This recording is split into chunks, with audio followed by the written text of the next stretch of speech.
1945 সালের 15ই আগস্ট বিশ্বযুদ্ধের সমাপ্তি ঘটে। সেদিনই জন্মগ্রহণ বেগম খালেদা জিয়া।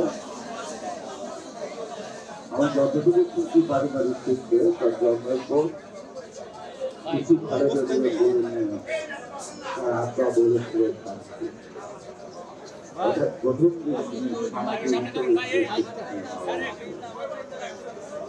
তারপরে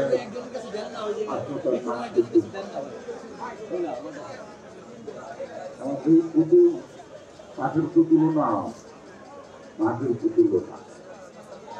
এই পুতুল যে একসময় গড়ে উঠতে পারবে সুতরাং এই পুতুল অন্যায়ের বিরুদ্ধে গড়ে উঠতে পারে নিজের না করছে এবং গণতন্ত্রের দুষ্প্রচার লড়াই মৃত্যুর সাথে পাঞ্জা করে অনেক কিছু বিবেচনা করে খালেদা জিয়া আসছে জাতির কাছে, জাতির অভিভাবক হিসেবে আলোকিত তিনি শুধু বিএনপির চেয়ারপারসন এমনি তার পরিচয়ের মধ্যে সীমাবদ্ধ।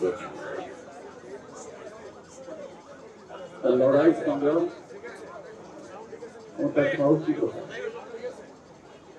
এবং এই দেশের গণমানুষের যে আকাঙ্ক্ষিত গণতন্ত্র যে ৭১ স্বাধীনতা যুদ্ধ হয়েছিল সেটাকে লালন এবং ধারণ করে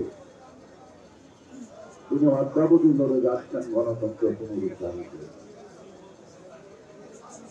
আমরা গর্বিত যেমন একটি নেতৃত্বে দীর্ঘদিন আমরা পথ চলতে পারছি, ভবিষ্যতে পথ চলার উৎসাহ সাহসিকতা রাখছি। তাই এই দিনটি আমাদের কাছে অত্যন্ত উল্লেখযোগ্য এবং এই দিনটি আমরা ওনার সুস্থতা এবং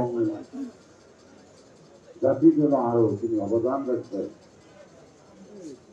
সে প্রত্যাশা নিয়ে রাষ্ট্রের দোয়া মাহফিল।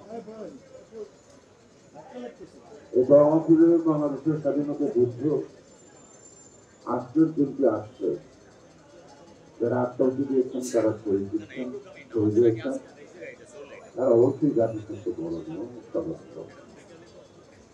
যারা বন্ধুত্ব করণ করেও এখনো লড়াই করছেন, তারাও আমাদের কাছে এই জাতির দুই সন্তান হিসেবে বিবেচিত। আমি ভাবছিলাম যে আজকের দিনটি সারা দেশ যেভাবে জন্মদিন পালন হয় সেভাবে উৎসবে, কিন্তু কালকে যখন অবগত হইলাম না,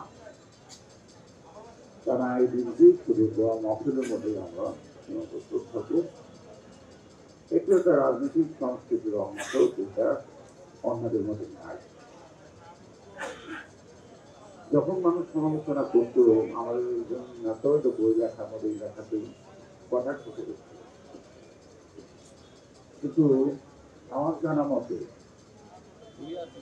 বা আমার পাশে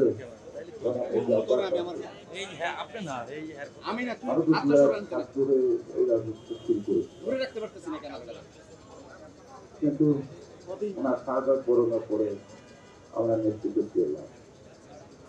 কিন্তু আমি কখনো আমাদের নেতৃত্ব এবং খালেদা জিয়াকে জন্মদিন পালন করা অথবা জন্মদিনে দাওয়াত করা আমাদেরকে শুনি। আমরা নিজেরাই আমাদের একটু এই দিনটাকে সুন্দর করে পালন করতাম, আনন্দ করতাম। এখানে ওনার কোনো সম্পৃক্ততা ছিল না। অনেকদিন দয়া করে মাঝে অনেক আজকেও চাই আমরা সেই যখন দোয়া করবো, আল্লাহ তবে তিনি যার চান পৃথিবীতে তাই হবে। আমরা তার কাছে চাইব যে গণতন্ত্রের জন্য আপসীন নেতৃত্বে তিনি অভিষিক্ত মাদারসা নেতৃত্ব হিসাবে। কিন্তু যত রক্ত ঝরুক, যত জীবনে যা, এখনো গণতন্ত্র আমাদের হাতের নাগালের বাইরে। আমরা শুনি, বিশ্বাস করতে চাই যে সহসা নির্বাচন হবে ফেব্রুয়ারি মাসের প্রথম থেকে। এই নির্বাচন সম্পন্ন হওয়া, ভোটের গণনা, ভোটের ফলাফল গণনার আগ মুহূর্ত পর্যন্ত জাতীয় অংশ আছে। নির্বাচন হবে কি, অর্থাৎ এত সর্বোচ্চ চলমান আছে নির্বাচনকে বাঞ্ছন করা।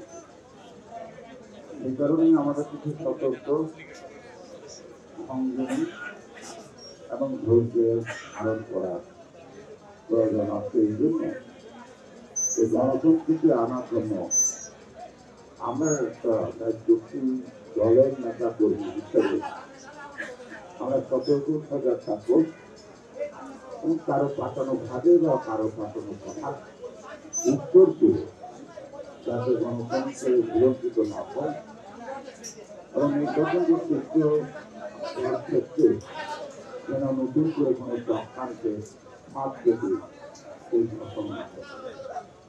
আগামী সবাইকে ধন্যবাদ এবং আজকের এই শুভদিন আমরা কামনা করছি আমাদের মধ্যে বেগম খালেদা জিয়ার দীর্ঘায়ু, সুস্থতা এবং গণতন্ত্রের পুনরুদ্ধার সুস্থ এবং প্রার্থনার পরে যেন তিনি আমাদের কাছে থাকতে পারেন, থাকতে পারেন, সুস্থ থাকতে।